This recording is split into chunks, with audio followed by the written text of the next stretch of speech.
શ્રાવણ માસની ઉજવણી અંતર્ગત ફક્ત બહેનો માટે ઘોઘા સર્કલ અખાડા ખાતે ડિટોક્સ થેરાપી કેમ્પ યોજાયો। ઇન્ટરનેશનલ નેચરોપેથી ઓર્ગેનાઇઝેશન અને ગુજરાત રાજ્ય યોગ બોર્ડના સંયોગથી શ્રાવણ માસની ઉજવણીના ભાગરૂપે ઘોઘા સર્કલ અખાડા ખાતે ફક્ત બહેનો માટે ડિટોક્સ થેરાપી કેમ્પનું આયોજન કરવામાં આવ્યું હતું। આ કેમ્પમાં ડોક્ટર લબ્ધિબેન મહેતા અને દર્શનાબેન ખખોરે સેવા આપી હતી। આ કેમ્પમાં મોટી સંખ્યામાં બહેનોએ લાભ લીધો હતો। આ કેમ્પને સફળ બનાવવા માટે યોગ કોચ હેતલબેન પટેલ તેમજ પૂનમબેન પટેલે ભારે જહેમત ઉઠાવી હતી।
डॉक्टर लब्धि अंकित मेहता, भावनगर जिला जनरल सेक्रेटरी इंटरनेशनल नेचरोपैथ ऑर्गेनाइजेशन द्वारा अलग अलग जगह घर घर सुधी स्वस्थ लोग रहे ते माटे एक शिबिरનું આયોજન કરવામાં આવેલ છે। શ્રાવણ માસ નિમિત્તે આંતરિક શુદ્ધિકરણ માટે ડિટોક્સ થેરાપીનું કેમ્પ યોજવામાં આવેલ છે। ઘોઘા સર્કલ અખાડામાં ડૉક્ટર પૂનમબેન હેતલબેનના ટ્રેનર દ્વારા કરવામાં આવેલ છે। તેમાં ગુજરાત રાજ્ય યોગ બોર્ડનો સહયોગ રહ્યો છે। બહેનો ઉત્સાહભેર લાભ લીધો છે। કોચ તેમાં ટ્રેનરો કોચ અને અલગ અલગ જગ્યાએથી સાધકો પણ આવેલ છે। 100 બહેનોએ લાભ લીધેલ છે। આવી રીતે અલગ અલગ જગ્યાએ પણ કરવામાં આવશે। મારું નામ હેતલ જિગ્નેશ પટેલ છે। ગુજરાત રાજ્ય યોગ બોર્ડની અંદર ભાવનગર જિલ્લા અને ભાવનગર મહાનગરપાલિકાની અંદર સોશિયલ મીડિયા કોઓર્ડિનેટર તરીકેની જવાબદારી નિભાવું છું।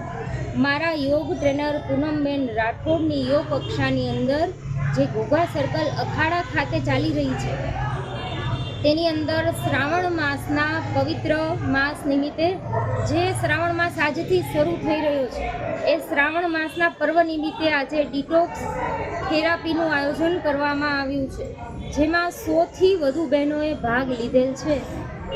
તો એ માટે દરેક બહેનોને ખૂબ ખૂબ અભિનંદન।